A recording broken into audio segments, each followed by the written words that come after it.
Barchive. Welcome back, Barchivists, to this week's episode of Into the Barchive. And much like history in general, which focuses on male leaders such as kings and generals and presidents, cocktail history is often told as a parade of great male bartenders. Yeah? From Jerry Thomas to Sasha Petrosky. But when we dig deep into the Barchive, we can see a much fuller story. Women. Exactly. A lot of women. Precisely, and since March is Women's History Month, we thought this would give us a chance to re-examine the bar through a wider, more inclusive lens by examining women bartenders broadly before we focus in on two case studies in Ada Coleman and Audrey Saunders. So, women, they just didn't work behind the bar. They helped shape what the bar became. Exactly. As we start to look into these two individuals that you've pointed out so far, I think it's very important that we focus on two cocktails. Let's go stir things up. Let's do it. So we're going to start by making the Hanky Panky, the famous cocktail created by Ada Coleman at the American Bar at the Savoy Hotel in London. We're going to start by adding 1.5 ounces of a London dry gin. So we're using Tanqueray here, a classic style, and it's only fitting to use a London dry gin for someone who made their name at one of the most famous cocktail bars in London. From there, we're going to add 1.5 ounces of sweet vermouth using the Carpano Antica formula sweet vermouth here, partly because that's what I've got. And then what makes this cocktail a little different is an addition of Fernet Branca, which is an Italian bitter. So I'm going to add that 1/4 ounce there. And after we add the Fernet, we're going to ice up our mixing glass. And as always, build us a little iceberg in the glass. And from there, we'll stir 30 to 40 seconds. Now, this cocktail was invented by Ada Coleman when the famous British actor Sir Charles Hawtrey asked for something to kind of perk him up after a long day of filming. And after some experimenting, Ada Coleman came up with this drink, the Hanky Panky. And it's named after Hawtrey's reaction, who said, "By Jove, this is the real Hanky Panky." And now, this cocktail name has nothing to do with the sexual connotations we might associate with Hanky Panky today. Instead, in early 20th century Britain, it meant like magic or witchcraft, almost like hocus pocus. So when Hawtrey is like, "By Jove, this is the real Hanky Panky," he's essentially saying, "By Jove, this is magic." And so we'll take our chilled Nick and Nora glass. You could use a coupe, a V-shaped martini glass, whatever you can fit in your freezer. And then pour that in like so. And then we're going to finish by garnishing with an expression of orange peel. And so we'll get that with the orange, get the zest and oils, kind of gracefully dance it around the rim of the glass. And then because it is an up cocktail served in a coupe, I'm going to just discard the garnish so it doesn't get in the way as I'm drinking the cocktail. And by Jove, this is the real Hanky Panky. Cheers. For our second cocktail, we have the Gin-Gin Mule, brought to you by Audrey Saunders. To think about this, it's more like a mojito meets a Moscow Mule. In our shaking tin, We're going to take our London Dry Gin and 2 ounces.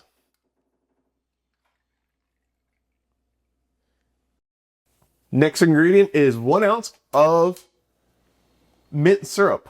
Now, like a mojito, you would think about muddling that mint, but during this time of season, fresh mint is hard to get. And so making a mint syrup gives you a more consistent flavor profile.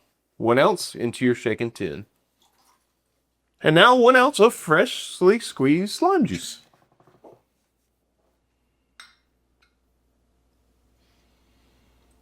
All into our tin. Add some ice.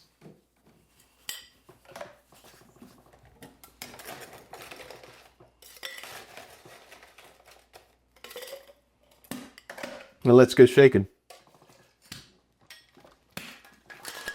Shake for 10 to 15 seconds.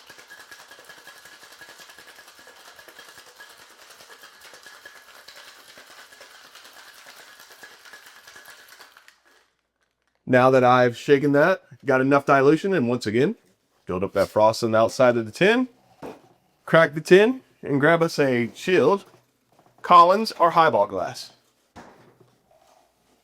What I'm going to do now is actually build inside. Let's go ahead and grab a few pieces of ice, stack them up. There we go.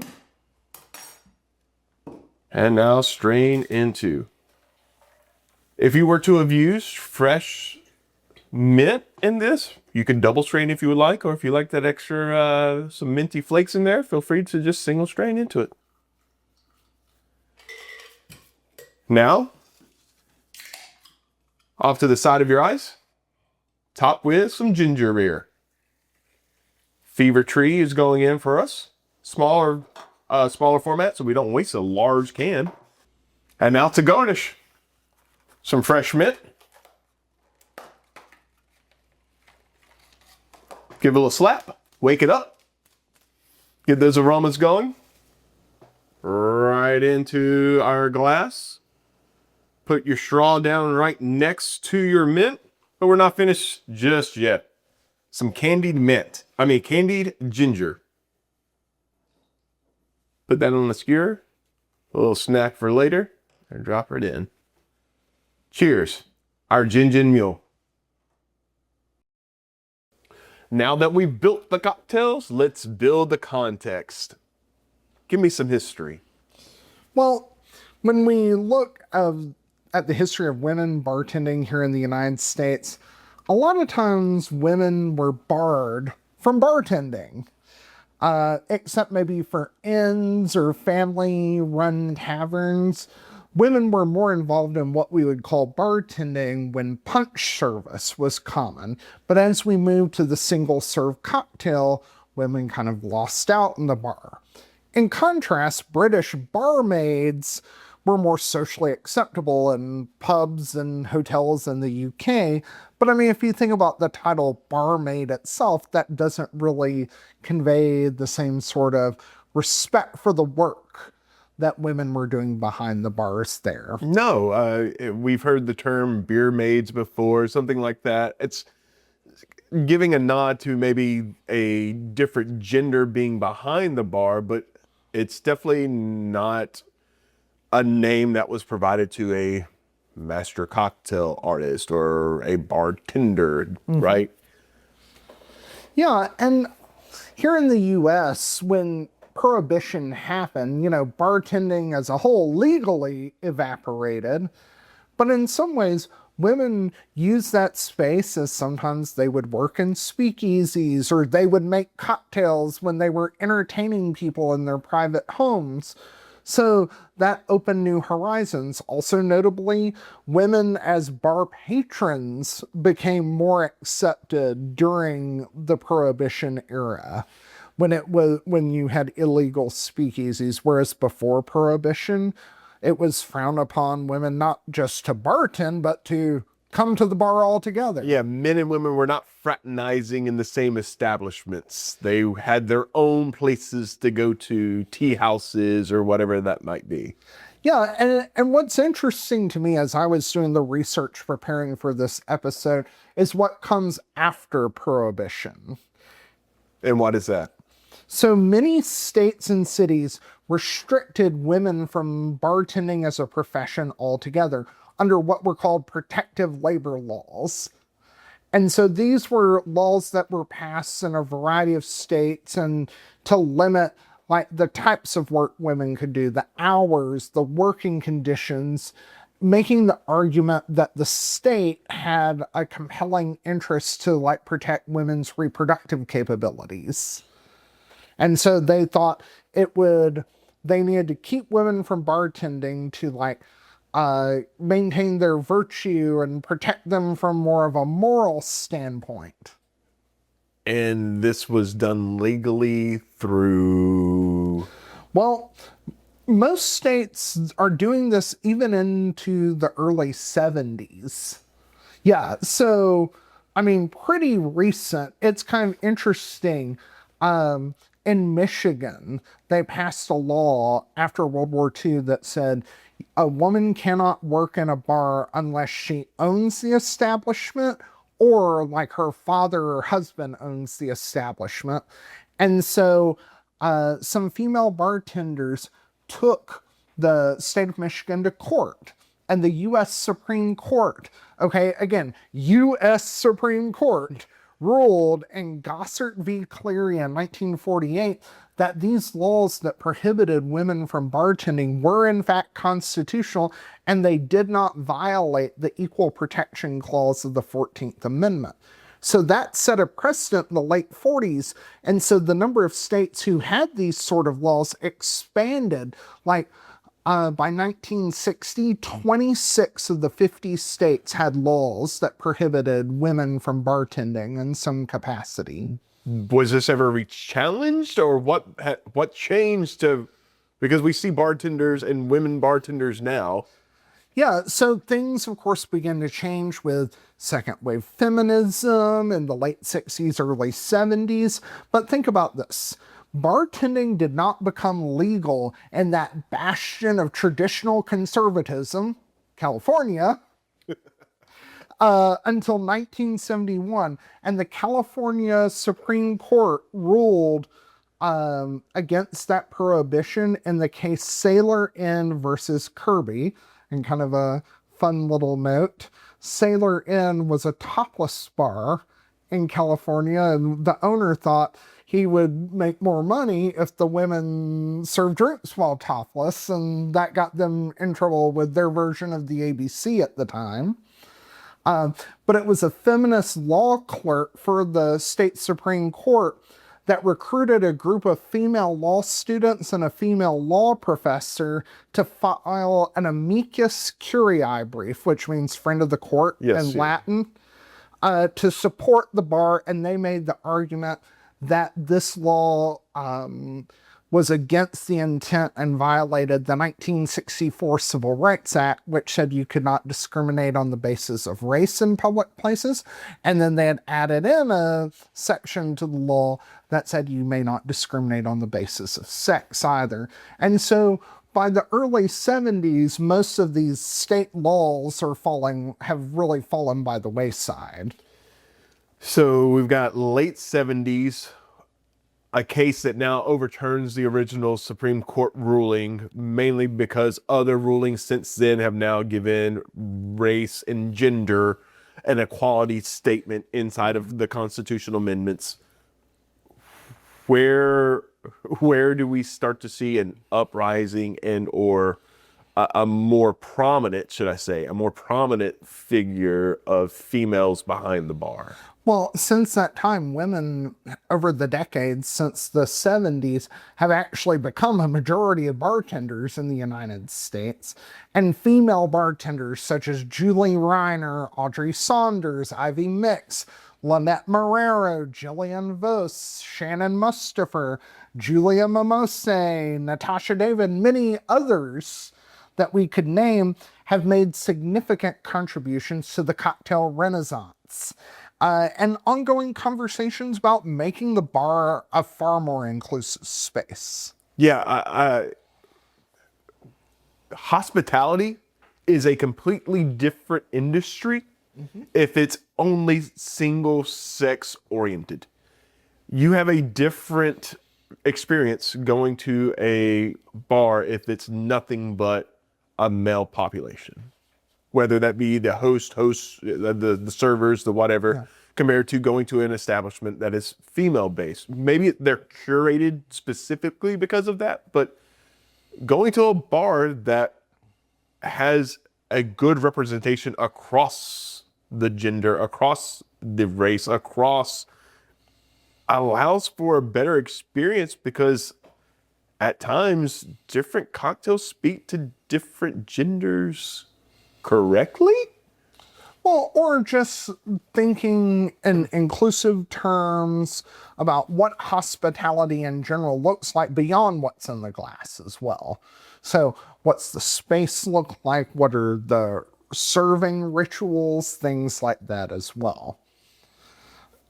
But what's interesting is, you know, we can name all these women who have made a significant mark on contemporary cocktail culture and bartending, but the first real celebrity female bartender actually comes from over a century earlier.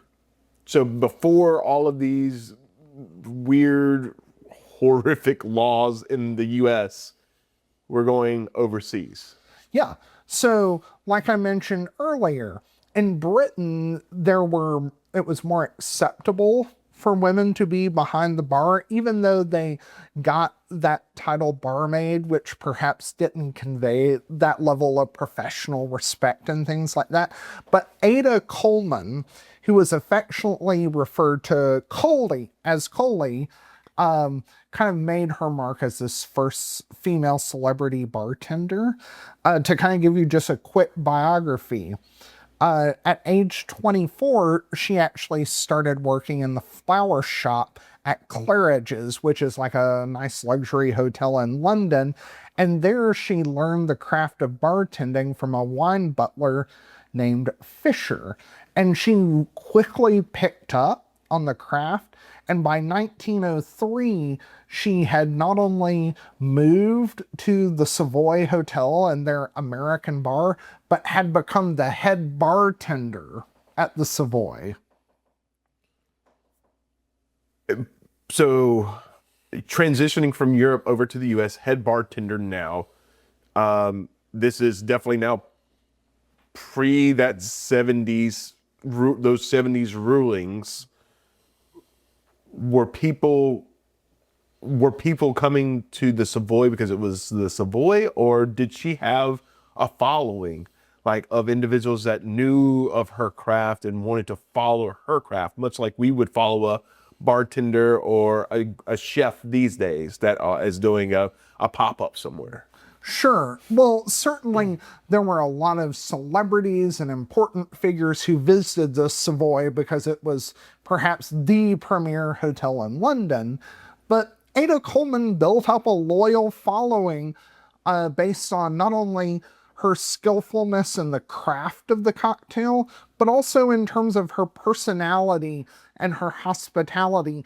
I mean, she entertained guests like Mark Twain toward the end of his life, the Prince of Wales, Charlie Chaplin. So she had a very diverse clientele. In fact, she would host large parties at her house in the after hours, and a lot of these people would come to her house and continue having drinks and being entertained. It's like industry post-shift rituals. Exactly. But by the mid-1920s, things begin to change for Ada Coleman. Okay, that sounds ominous. Yeah, so Prohibition happens here in the United States. And this young American bartender, who was actually from Britain but had migrated to the United States, his name was Harry Craddock. After Prohibition started, he moved back to Britain. And the legend has it that Craddock made the last legal cocktail in the United States before Prohibition started. And so Ada Coleman is the face of the American bar at the Savoy. Craddock is working the service well. So like people out in the dining room as they order cocktails, he's making them, but he's not having kind of this rapport with the people sitting around the bar itself. And just to kind of back up a second, this bar at the Savoy is called the American bar, not necessarily because it was meant to target Americans, but because it made American-style drinks, aka cocktails, versus drinking wine, beer, or like simple like aperitifs, like vermouth. Yeah, the service wells drinks. Yeah. So Craddock may be making cocktails, but he's not having that back and forth with customers at the bar. Ada Coleman was the face of the bar. And so in 1925, the Savoy temporarily closed the American bar for renovations.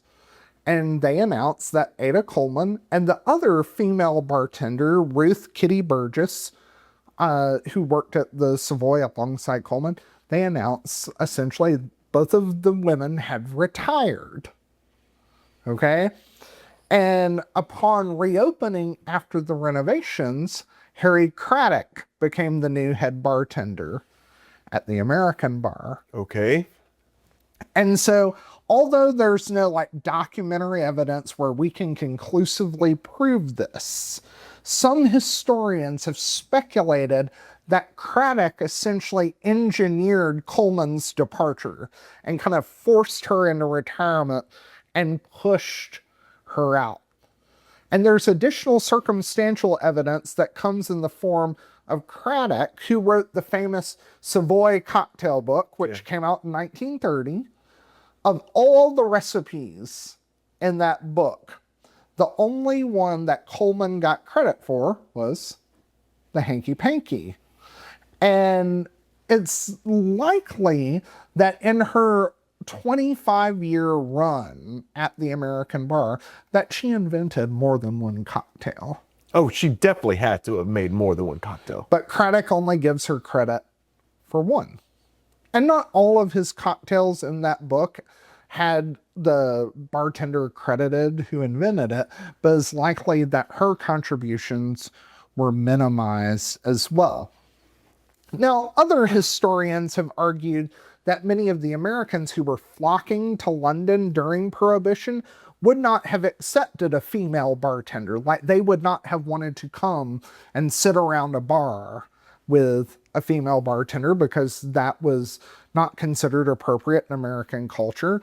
And so some people argued that they got rid of Coleman to promote Craddock as a more acceptable alternative.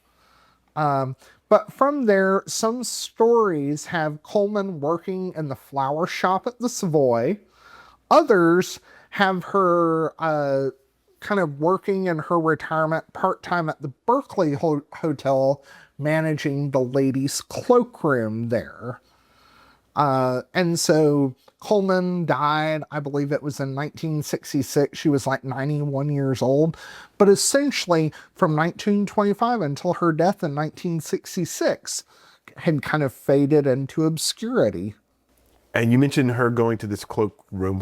What gives these nods of her potentially continuing on as she is what I would assume to be considered ostracized from an establishment that she built up to part of its glory? Yeah. Well, a lot of it's just maybe newspaper snippets along the way. Wayne Curtis, a prominent cocktail historian, did some research and contacted the archivist at the Savoy Hotel and said there was no record of her working in the flower shop. So there were other stories. And it's kind of interesting because, the Savoy is the type of cultural institution that requires an archivist for a hotel, right? Yeah. That's how popular it is. Several years ago, I was in London and went to the American bar at the Savoy Hotel to have a drink. They're not cheap. But I mean, to take in probably one of the most important cocktail bars in world history that, had a head bartender like Ada Coleman, followed by one, even if he engaged in some unsavory tactics, but Harry Craddock was still a very important figure. Yeah, you mentioned Craddock in some of the pre-notes prior to this episode, and that name registered. Coleman did not at the time, but as you started to elaborate more and going into this, like her influence, especially in that specific setting, that bar, it still resonates today. Absolutely. And in kind of an interesting contemporary footnote, almost 100 years after Coleman's retirement, in 2021, Shannon Tabay was the second woman to become the head bartender at the American Bar, as well as the first American. But she did leave after about a year because of a cultural mismatch. But I mean, you have to remember this was coming like on the heels of the pandemic and things like that. So now we have this on record, then the second head female bartender at the Savoy behind the American Bar. Yep. Ada Coleman, 1903 to 1925, and then Shannon Tabay in 2021. As putting a pin for a moment into Coleman and jumping a little bit towards Audrey. Audrey Saunders. Give me some history there. So, first thing we have to remember about Audrey Saunders is that she was a leading figure at a time as the cocktail renaissance was beginning. Vodka and bottled sour mix still dominated the landscape, and she actually didn't get her start as a bartender. She had actually founded a carpet cleaning service with her then husband, but she was so taken with bartending that she took a NYU continuing education class on the bar business. Okay. And it was there that she met Dale DeGroff, the famous head bartender at the Rainbow Room. And this DeGroff, in many ways, he's known as like King Cocktail. I mean, he's the godfather of the cocktail renaissance who really gets the momentum and the ball rolling. And after the class was over, she went to him and said, I want to learn everything I can from you. I will work for you for free so I can learn the craft of bartending. But since the Rainbow Room was a unionized workforce, DeGroff couldn't hire her on and train her there. So instead, he used Audrey Saunders as a volunteer when he would bartend at charity events. Like one of their first gigs was a party at Gracie Mansion, the home of the New York City mayor, who was Rudy Giuliani at the time. And essentially her job was to make Mary Pickford cocktails all night. Okay. And so Saunders would officially work for DeGroff when he opened the short-lived Blackbird restaurant and bar for a brief time period, and then she took over the bar at Bemelman's. And DeGroff had been brought on as a consultant, and he left Audrey behind to kind of run the bar once he kind of got things set up. Finally, in 2005, Audrey opens a bar of her own in New York City, Pegu Club. Okay, yeah. I remember the Pegu Club was actually a cocktail from that original bar, correct? From the Blackbird's menu. Yeah, so DeGroff made his name bring back old classic pre-prohibition cocktails, and on Blackbird's menu one of them was Pegu Club. Okay. That I see the connection now coming across. So she's now using her in her I guess lessons learned and some of those experiences, and now creating this new Pegu Club itself. Yeah, and Pegu Club was named after a British officers' club in Rangoon, in Burma, now known as Myanmar in Southeast Asia. Okay. And so, also the name of a classic cocktail, and like there are tons of bars named after classic cocktails. Okay, so Pegu Club is no different than so many other bars, but some of the hallmarks of Pegu Club at this point in history in 2005. Quality ice. Not just crappy hotel ice. Yep. Fresh squeezed citrus. Yes. No bottled sour mix, things like that. In fact, they had almost like a no vodka policy of sorts.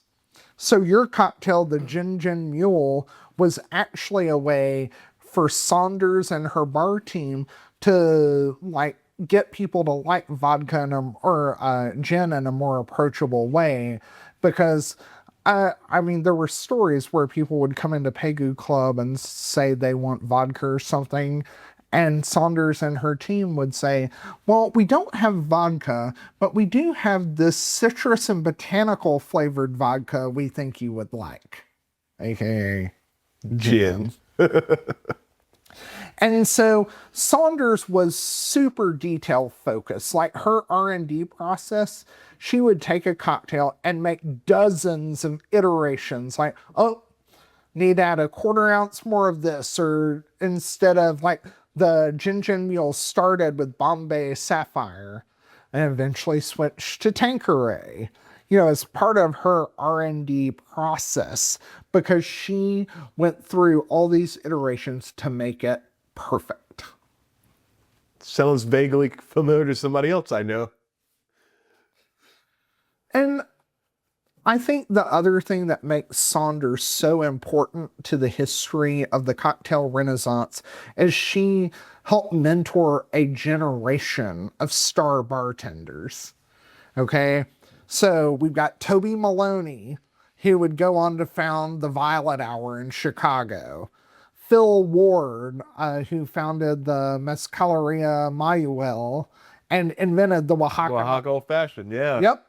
You've got Jim Meehan, who would be head up PDT in New York. Please Don't Tell. Please Don't Tell, yeah. The Speakeasy.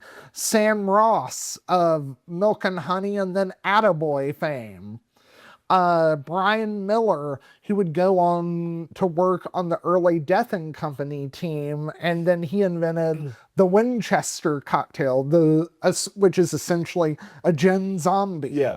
So like, she mentored all these star bartenders along the way over the run of Pegu Club. If I remember, Pegu was potentially victim of the pandemic, right? The 2020-ish time frame. Is that correct? Yes. Tragically, the Pegu Club closed in 2020. Part of it was the financial strain of COVID and the restrictions and limited reopenings of New York City at the time. They also, during the fall of 2020, their lease was expiring. And so, they were facing a big rent hike, and they had an ongoing plumbing issue that had plagued them since opening. And so they were going to have to invest even more money to fix that issue as well. And so during the pandemic, Saunders announced the closure of Pegu Club, one of the major institutions of the cocktail renaissance. So what is Saunders up to today? So today, Saunders lives outside Seattle with her husband, Robert Hess, who is another leading figure in the early cocktail renaissance. He founded the site Drink Boy, and she focuses on consulting work, and she and her husband have been working on establishing an institute for bartending and beverages more broadly. And their idea is they want to create an institution that's like, for bartenders, that's on par with the great culinary schools, right? Because a lot of times when we think about like bartending schools, they're more in like that TGI Fridays mold, Yeah. versus like high-end fine dining sort of cuisine like we see in the culinary world. For focusing on two individuals, we could have gone any other direction. There's over 10 names that you listed earlier in the episode.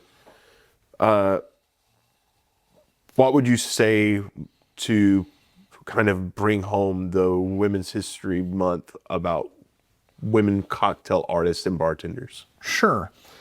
Women's History Month isn't about suggesting that women also contributed to cocktail history, like they're in addition to the men who contributed. It's about acknowledging that those women were always there. They were shaping the craft while being written out of some of its stories.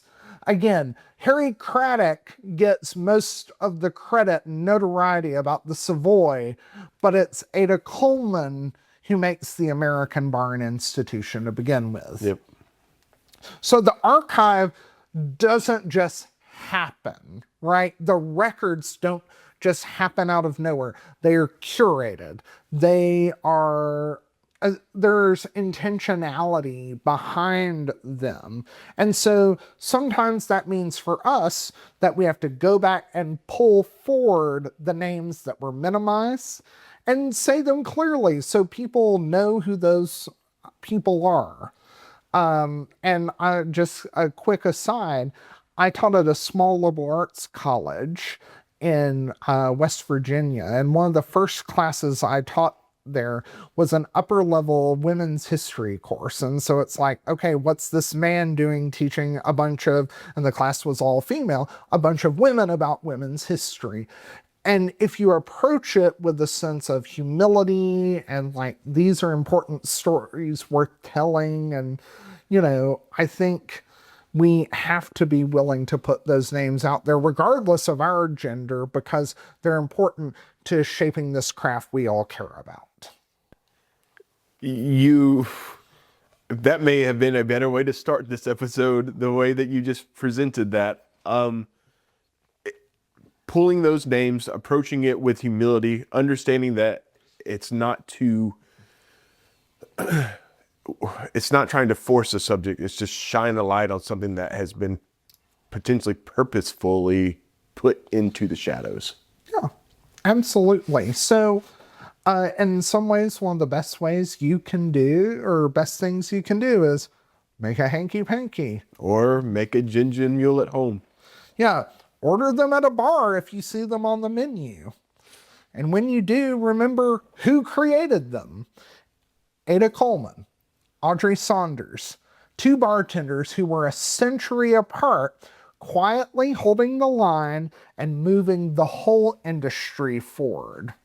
And that's really what we're trying to do here at Into the Barchive. Yeah, it's not just collect old recipes or retell all the same old stories, but to widen the frame, to make sure that the people who really built this culture are actually part of the story that we're trying to pass on. And hopefully we did our part, or at least some part today. As always, please like, subscribe, but leave us a comment about your favorite female cocktail artist, bartender, influencer in this industry. And before we wrap up, a quick look ahead. Next time on Into the Barchive, we're leaning into spring with an episode on floral cocktails and flower-flavored liqueurs and how they've been shaping drinks for centuries. Violet has a flavor profile that can be used if used appropriately. Sure, so we'll talk about violets, elderflowers, roses, orange blossom. We'll talk about where they came from, why they keep reappearing in cocktail history, and how to use them appropriately. Without making them so soapy. Bingo. So, thank you for watching and listening, and we'll see you next time back into the Barchive, where the history is always a little deeper than it looks in the glass. Cheers.